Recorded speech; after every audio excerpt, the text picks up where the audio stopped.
우리 지난 시간 사가랴라 이름하는 제사장, 그리고 그의 아내 엘리사벳 시스타한 내용을 보았습니다. 그런데 이 두 사람에 있어서 항상 이 두 사람들은 하나님 앞에서 하나님 말씀대로 순종하며 기도하는 사람이었다라고 말씀했습니다. 의로운 자라 말씀했죠.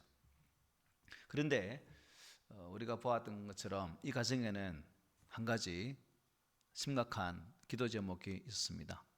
뭐였죠? 그것은 두 사람은 스라에 자녀가 없었다는 사실입니다. 특별히 제사장 집안이면 남아 애가 절실 필요한 그런 상황인데 또 남자 아이가 없는 그런 상황. 그래서 참 나이가 많아질 때까지 아이가 생길 수 있도록 계속해서 포기하지 않고 기도했다는 내용도 우리가 살핀 바가 있습니다.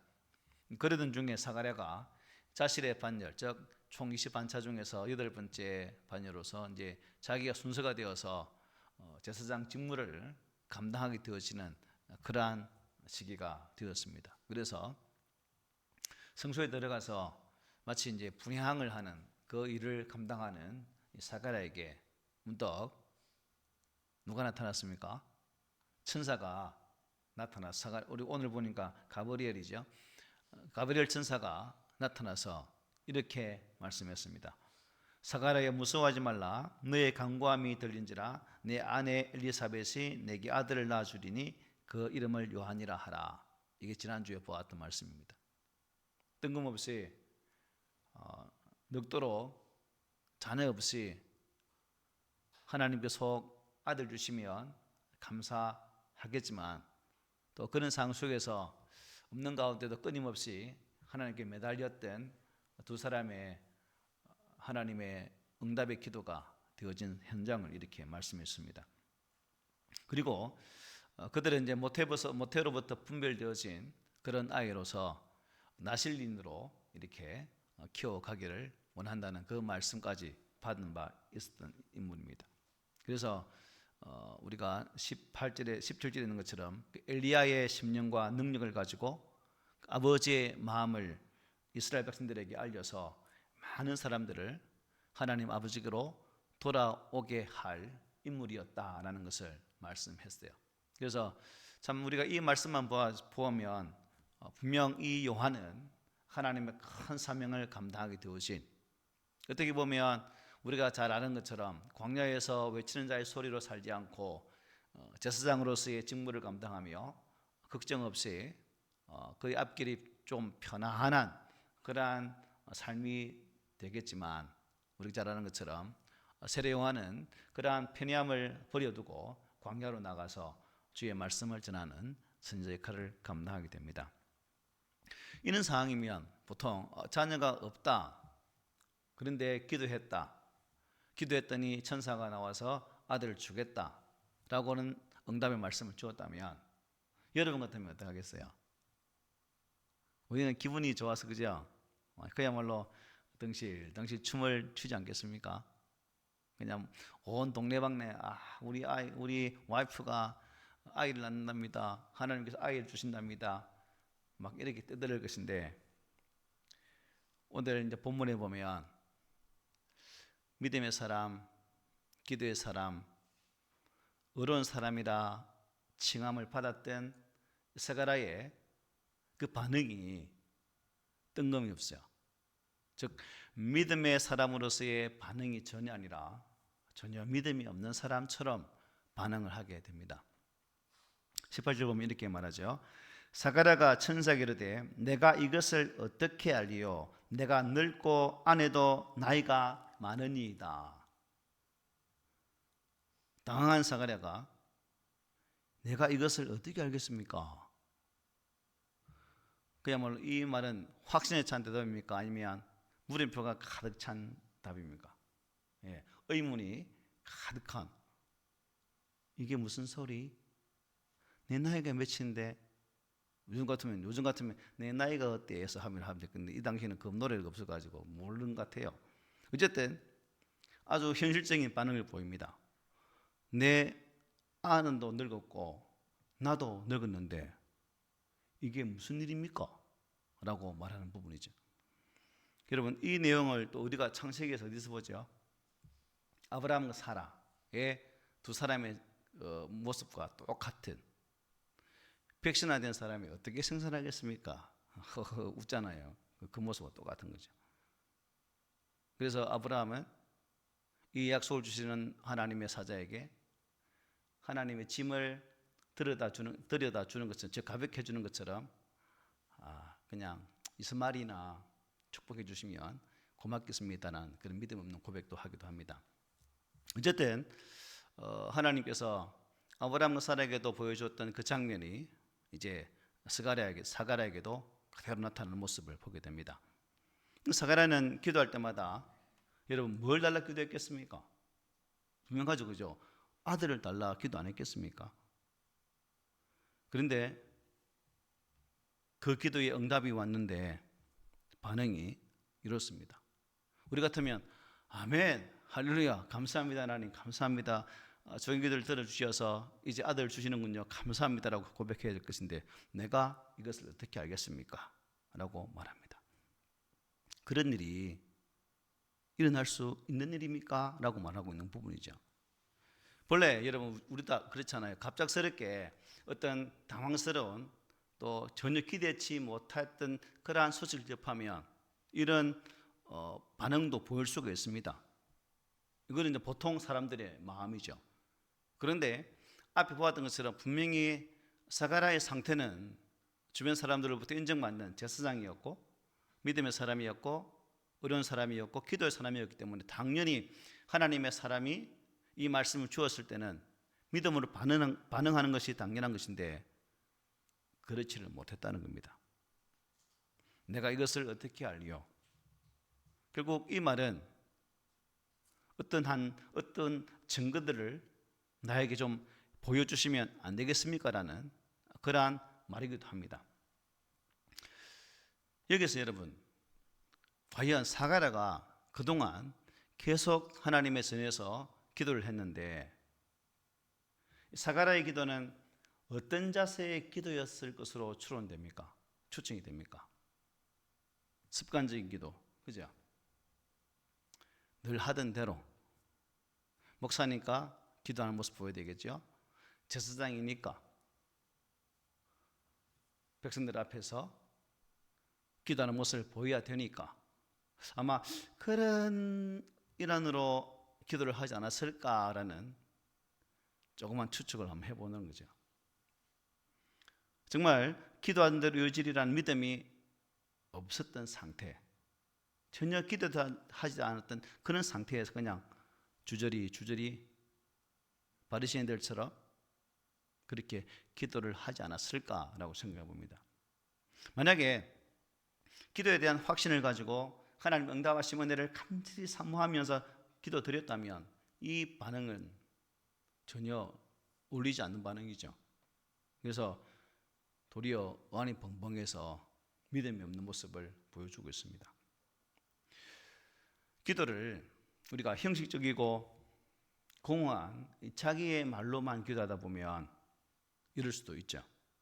그런데 기도는 하나님이 뭘 하게 하는 능력이 있는 거예요? 기도는 하나님께서 일하도록 하는 능력이 있는 거예요. 내가 기도할 때, 믿음으로 기도할 때 하나님은 그 기도를 들으시고 그 기도를 위해서 일을 한다는 거예요. 우리의 삶의 자리에서 하나님이 일하지 않는 것은 결국 우리가 그 하나님을 일하지 않도록 뭘 한다는 거예요? 기도를 하지 않고 있을 때가 많다는 것을 깨닫게 됩니다. 믿음 없는 기도, 사가랴가 보여주는 이 기도처럼 그렇다는 거죠. 그런데 어쨌든 사가랴는 그냥 반복적으로 습관적으로 기도했지 모르겠죠. 하나님은 그 기도를 어떻게 해요? 들으셨잖아요. 내가 제가 볼 때는 사가랴의 믿음보다는 엘리사벳의 믿음이 더 큰 것 같아요. 아마 엘리사벳의 믿음의 반응이 아닐까라고도 생각을 해봅니다. 여러분 가정도 보십시오. 남자의 믿음이 좋던가요? 여자의 믿음이 좋던가요? 저는 남자보다는 여자가 좋은 것 같아요. 본문엔 그게 없지만 일단 이런 그림을 보면서 사가랴의 기도보다는 엘리사벳이 더 간절했겠다. 여자 입장에서 안 그렇겠습니까, 여러분? 더 간절했겠죠. 우리가 잘 아는 말처럼 예레미야 33장 3절 한번 읽어볼까요?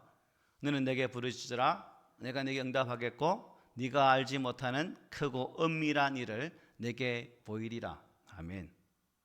기도의 가치는 예수님의 삶을 통해 우리 잘 나타나는 것을 보게 됩니다.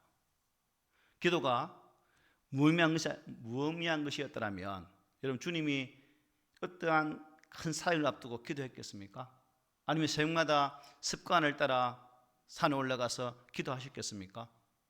십자가를 앞에 두고 겟세마네 동산에서 땀이 피가 되도록 그렇게 간절하게 기도하셨겠습니까? 아니면 십자가에 달렸어도 하나님 앞에 마지막 기도하는 그 모습이 놓았겠습니까? 아니죠. 예수님은 당신의 삶을 통해서 기도가 어떠한 능력을 나타내는지, 기도가 어떠한 모습으로 역사하는지를 우리에게 잘 보여주었던 단적인 예가 예수님의 기도하는 모습이었던 사실입니다. 그리고 예수님은 기도에 대해서 바른 가르침을 주셨죠. 우리 마가복음 11장 24절 다음 읽어보겠습니다. 시작. 그러므로 내가 너에게 말하노니 무엇이든지 기도하고 구하는 것은 받은 줄로 믿으라. 그리하면 너에게 그대로 되리라. 아멘. 그리하면 너에게 그대로 되리라. 목사도 목사이지만 기도할 때에 과연 이게 될까라는 의심이 많을 때가 있습니다. 그런데 주님은 기도하면 받은 줄로 믿으라고 말씀했어요. 물론 내가 기도한 대로 이루어지는 것만 기도 응답은 아니죠. 하나님은 더 좋은 것으로 우리에게 응답하실 수도 있습니다. 기도 응답에는 분명 응답이긴 한데 기대했던 것과는 다른 방식으로 주어지는 응답도 있습니다. 하나님께서 기도에 응답을 하시되 우리가 생각했던 것과는 전혀 다른 방식으로 응답하시는 경우들도 있다는 사실입니다. 중요한 것은 지금도 하나님이 내 기도를 들어주신다는 사실이죠. 누구의 기도를 들으신다고요? 나의 기도를. 그리고 기억하고 계신다는 사실입니다. 나의 기도를 기억하고 있다는 사실입니다. 반드시 응답하시되 우리가 생각하고 기도했던 것보다 더 좋은 것을 응답해 주시는 그 사실을 우리가 믿고 우리의 기도가 더욱더 힘있는 그런 기도가 되셨으면 합니다. 자, 내가 어떻게 말하리요? 정글 요구하는 그 사갈의 요구 앞에 본문을 어떻게 소개합니까? 19절에 보면 친절하게도 천사가 자신을 소개하죠. 천사가 대답하여 이르되 나는 하나님 앞에 서 있는 가브리엘이라. 이 좋은 소식을 전하여 네게 말하라고 보내심을 받았노라 말하고 있습니다. 가브리엘 천사 자신을 이렇게 소개합니다. 이름은 누구 때 놓았더라? 다니엘에서 놓기도 합니다. 다니엘 포로 때. 그리고 가브리엘은 이제 다니엘 시대에 놓았다가 거의 한 500년 만에 지금 사가랴에게 나와서 하나님의 말씀을 기쁜 소식을 지금 전하고 있는 상황입니다. 이후에도 또 누구에게 나타납니까? 마리아에게 나타나서 예수님의 탄생 이야기를 또 전하게 되죠. 마태복음에는 요셉의 반응도 나오는데 그가 약혼을 가만히 끊고자 할 때 이런 말이 있습니다. 주의 사자가 현몽하여 이르되 다윗의 자손 요셉아 내 아내 마리아 데려오기를 무서워하지 말라. 그에게 잉태된 자는 성령으로 된 것이라고 말씀해 줍니다. 여기에서는 주의 사자가 누굴까? 성경학자들은 여기 사자도 가브리엘로 이렇게 보고 있습니다. 가브리엘은 주님의 은혜를 전하는 천사로 등장하죠. 이 좋은 소식을 전하여 내게 말하라고 보내심을 받았노라고 말씀하고 있죠. 반면에 우리가 가브리엘 천사 말고 또 무슨 천사가 있죠? 이게 뭐죠? 미가엘.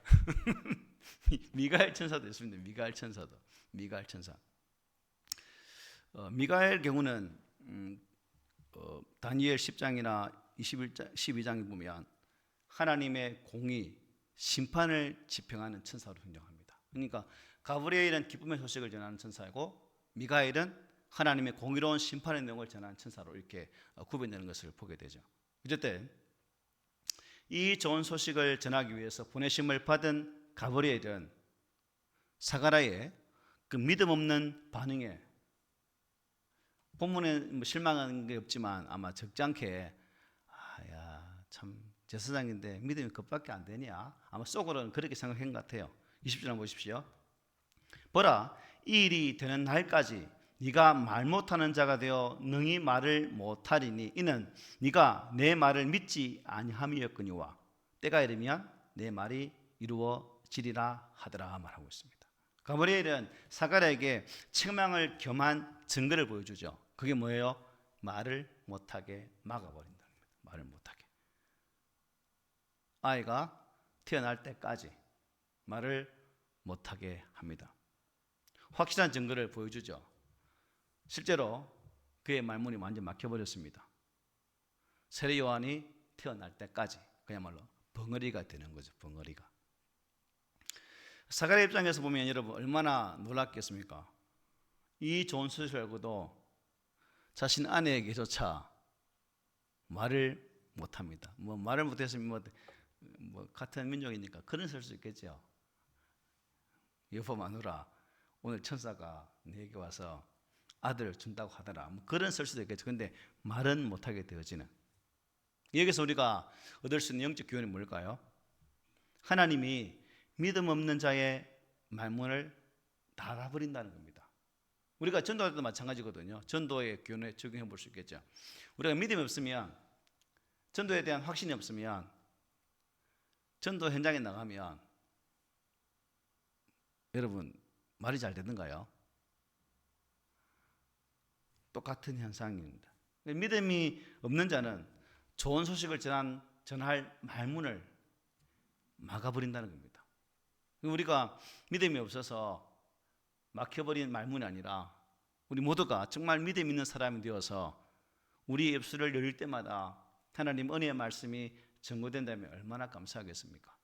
그래서 우리가 믿음 있음으로 하나님께로부터 우리 입술에 파수꾼이 세워지고 그로 말미암아 우리 입술에서 고백되어지는 말 한마디 한마디가 우리의 전도 대상자들을 정말 마음을 확 녹여버리는 그러한 귀한 말들을 하는, 하나님 계시의 말씀을 온전히 전할 수 있는 그러한 우리 모두가 되셨으면 합니다. 그런데 여러분, 더욱 심각한 문제가 뭐냐면 이러한 것들을 말을 못하는 것, 나 그냥 말 못해요, 이것을 알고 있는데 오늘 본문에 정리해 보면 이것 또한 하나님 무엇을 알 수 있어요? 징계 중에 하나다라는 것을 알 수가 있습니다. 징계라는 거죠. 오늘 우리에게는 여러분 천사의 계시보다 더 정확한 무엇이 있습니까? 하나님의 말씀이 있습니다. 이 성경은 완벽한 하나님의 계시의 완성이에요. 그러므로 성경 외에 우리가 다른 어떤 곳에서 하나님의 말씀을 듣고자 한다는 것은 잘못된 신앙관이죠. 하나님의 바른 또 하나님의 온전한 음성을 듣기를 원한다면 어디 속으로 들어가야 된다는 거죠? 성경 말씀으로 들어가야 됩니다. 하나님은 66권의 계시의 말씀 외에 어떠한 계시도 주지 않으셨어요. 그러므로 우리가 말씀 안에서 하나님의 음성을 듣고 이 말씀을 통해서 하나님의 분명한 의도와 목적들을 깨달을 수 있는 그런 우리가 되었으면 합니다. 부활하신 주님께서 여러분 제자들에게 뭐라 말씀하셨죠? 요한복음 20장 우리 읽어봅시다. 함께 시작. 너는 나를 본 거로 믿느냐? 보지 못하고 믿는 자들은 복되도다. 의심하는 누구에게? 도마에게 나타나셔서 다 만져보고 직접 눈으로 확인해야 내가 주님이 부활한 걸 알겠습니다, 믿을 겁니다라고 말하는 그 도마에게 이 말씀을 주셨죠. 그리고 히브리서 11장 이렇게 말합니다. 믿음이 없이는 기쁘시게 못하나니 하나님께 나아가는 자는 반드시 그가 계신 것과 또한 그가 자기를 찾는 자들에게 상 주시는 이심을 믿어야 할지니라고 말씀하셨어요. 저와 여러분이 하나님의 말씀인 성경을 읽고 들을 때 하나님의 그 말씀으로 믿고 정말 아멘으로 받는 그러한 성도들이 되시기를 바랍니다. 믿음은 우리의 말문을 열리게 합니다.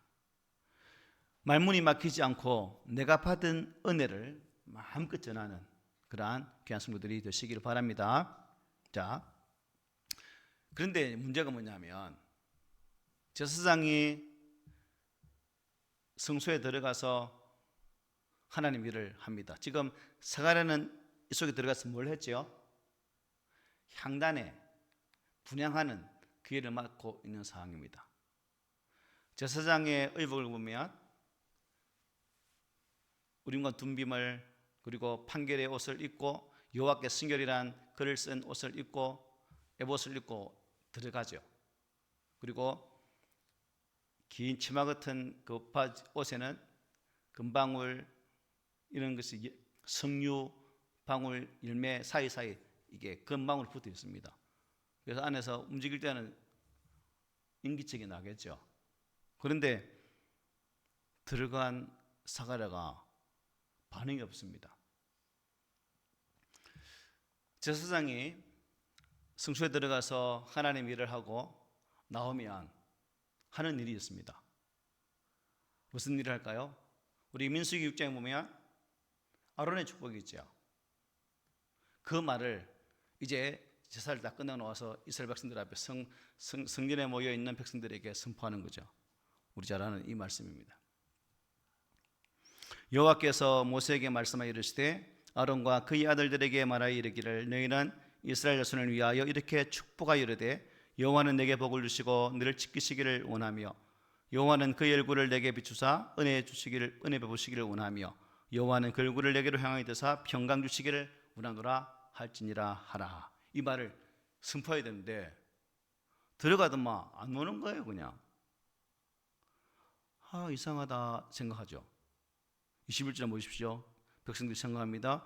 백성들이 스가랴를 기다리며 그가 성전 안에서 지체함을 이상히 여기더라. 아니 죽었는가? 어찌됐지? 라는 상황입니다. 지금 향을 분향한다는 것이 여러분 시간 아무리 걸려봤자 몇 분 걸리겠습니까? 금방 끝나겠죠. 그죠? 길어봐야 10분 내지 20분 안 걸리겠습니까? 그런데 들어갔던 제사장이 소식이 없어요. 소식이 없어. 죽었으면 이제 그에 달린 줄로 끄집어내야 되겠죠. 근데 죽지는 않은 것 같은데. 그래서 이런 생각, 저런 생각을 하고 있는 사이에 스가랴가 이제 밖으로 나오게 됩니다. 물었겠죠. 제사장 뭐 한다고 늦었습니까? 속에서 안에서 뭐 했습니까? 막 물었겠죠. 그때 이제 스가랴가 말합니다. 그가 나와서 그들에게 말을 못하니 하나님 말 못하는 거죠. 그죠? 백성들이 그가 성전에서 환상을 본 줄 알았더라. 그가 몸짓으로 뜻을 표시하며 그냥 말 못하는 대로 있더니 그 직무의 날이 다 되매 집으로 돌아가니라. 뭐 수화를 배웠겠습니까? 뭐 이때 수화가 있었겠습니까? 없었겠죠. 어쨌든 막 하다가 아이고 이제 자기 일 다 끝나서 이제 지 집으로 갔다라고 본문은 말씀해 주고 있습니다. 집에 돌아간 스가랴를 누가 맞이했겠어요? 엘리사벳이 남편이 반차에 따라서 순서에 따라서 제비 뽑힌 상황에서 분향하는 일을 잘 마치고 돌아왔겠죠. 여러분 같으면 남편이 제사장 직무를 마치고 여러분 남편을 생각하실 때 남편이 있다 생각하고 다 그분이 들어왔다 싶으면 아무 말도 안 하고 가만히 있겠습니까? 아니죠. 아이고 고생했습니다. 수고하셨죠. 애쓰셨습니다. 그런데 남편이 반응이 없어. 말을 못하는 거라. 아내 입장에서는 갑자기 벙어리가 된 남편을 보고 어땠을까요? 당하겠죠. 그래서 이 상황 속에서 아마 스가랴는 폼으로 아니면 글을 써서 이러쿵 저러쿵 요러쿵 막 그렇게 표현했을 것으로 보여집니다. 그래서 정말 이 스가랴에게 주신 가브리엘 천사의 기쁜 소식이 얼마 못 되어서 현실로 나타나게 되죠. 오늘 본문 24절입니다. 이후에 그의 아내 엘리사벳이 잉태하고 5달 동안 숨어 있으며 이르되 라고 말씀하죠. 성경은 엘리사벳이 아이를 임신한 후에 몇 개월 동안요? 5개월 동안 숨어 있었대요. 여러분, 이 말은 무슨 의미일까? 왜 숨어 있었을까? 사가랴에게 일단 글로도 이렇게 전해 들었겠죠. 그래서 하나님께 주신 생명이라는 사실 앞에 내가 볼 때는 5달 동안 숨었다는 것은 사람들과 교제를 끊고 보다 더 온전함으로 준비하기 위한 그런 시간으로 삼은 것 같아요. 그리고 이 5개월 여자에게 어떤 사람은 늦게 아이를 가져서 부끄러워 숨었다고 하는데, 여러분 부끄럽겠습니까? 이게 기쁘죠. 기쁜 현상인데 평생 아이를 갖지 못했다 얼마나 즐거웠겠어요. 근데 수치로 생각하지 않았겠죠. 그런데 볼 때는 어떤 사람은 그렇게 말하기도 합니다. 그러나 25절에 보면 우리가 그런 것이 없음을 보게 되죠. 주께서 나를 돌보시는 날에 사람들 앞에서 내 부끄러움을 없게 하시려고 이렇게 행하십니다. 엄청나게 이 기적의 은혜에 대해서 반기고 있다는 사실을 보게 됩니다. 나의 삶의 부끄러움이 자녀가 없는 것인데 하나님께서 나를 사람들에게 이 부끄러움을 면하게 하셨다라고 고백하는 엘리사벳의 모습을 볼 수 있는 거죠. 그래서 우리가 이것을 보면서 참 엘리사벳의 고백을 보면 아까 말씀드린 것처럼 사가랴보다 믿음은 더 좋은 것 같습니다. 여기 보세요. 남자는 저밖에 없잖아요. 나를 돌보셨다 하는 표현은 이 아브라함의 아내 사레가 기적적으로 잉태하는 장면에서 사용되어진 바로 그 표현이기도 합니다. 유대 사회에서 여러분 여자가 아이를 갖지 못한다는 것은 부끄러운 일이었죠. 그죠? 그래서 사헬이 어렵게 요셉을 임신한 후에 어떻게 고백했습니까? 하나님이 내 부끄러움을 씻어 주셨다라고 말했어요. 내 부끄러움을. 마찬가지로 엘리사벳은 자신의 임신을 내 부끄러움을 없게 하시려고 라고 말씀하고 있죠. 하나님 행하신 그 놀라운 은혜의 사건이라고 고백하고 있습니다. 그렇습니다. 엘리사벳이 자신이 낳게 될 아기가 하나님이 특별히 주신 나신으로서 구별된 아이임을 알았고 특별히 조심하고 있는 그런 상황 속에서 5개월 동안 숨어 지나게 된 거죠. 특히 여자가 나이 많아 임신하면 무슨 현상이 있습니까?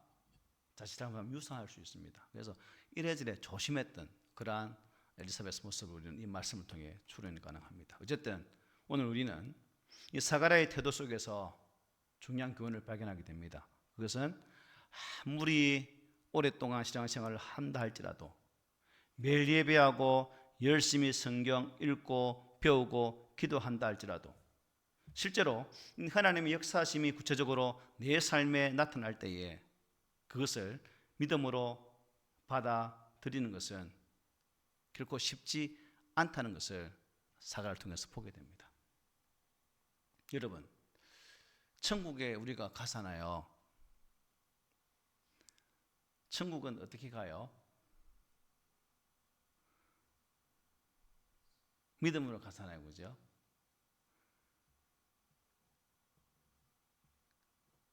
예수님의 십자가에서 돌아가실 때 한편 강도,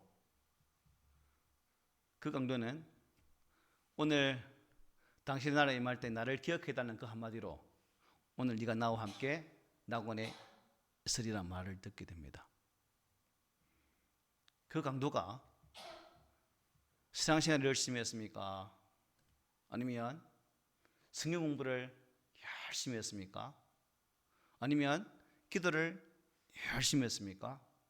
아니면 빡세게 성경 읽었습니까? 아니에요. 어느 날 우연히 자기 한편에 달려있신 메시아 예수가 자기에게 야, 네 오늘 나와 함께 나고 있으리라는 그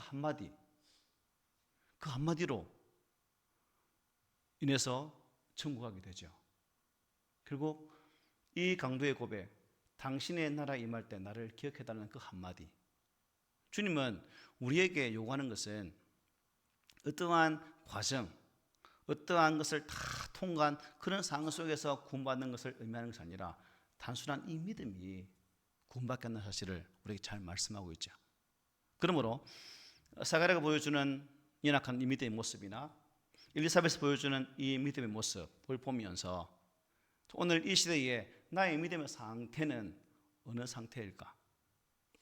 예배 인도자가 되는 것과 여러분 예배자가 되는 것은 같을까요? 달라요.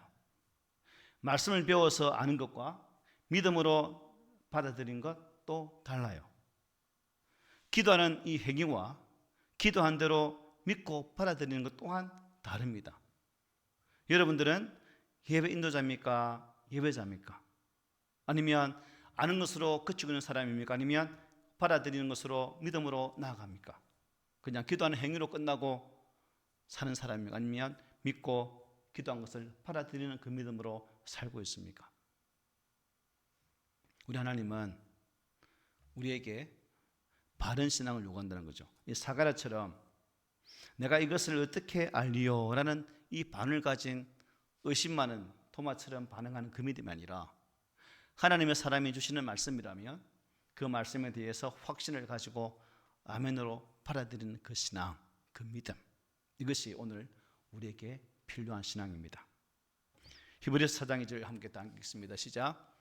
그들과 같이 우리도 복음 전함을 받은 자이나 들은 바 그 말씀이 그들에게 유익하지 못한 것은 듣는 자가 믿음과 결부시키지 아니함이라. 말씀을 배우고 말씀을 읽고 들은 것을 무엇과 연결시키지 못했다는 거죠. 믿음으로 연결시키지 못했다는 겁니다. 그래서 우리가 중요한 건 신행일치죠. 신앙과 행위 일치. 이게 바른 믿음입니다. 그래서 우리 꿈있는 성도들이 하나님 거룩한 말씀 앞에서 주시는 그 약속의 말씀을 우리의 신앙생활 속에서 그대로 믿고 따르고 또 들은 바 그 말씀을 우리의 믿음과 함께 결부시켜서 온전한 신앙으로 잘 세워지는 그러한 신앙인이 되셔서 성경의 약속의 말씀들이 축복의 말씀들이 바로 여러분의 것이 되시기를 오늘 말씀으로 금연을 드립니다. 아멘.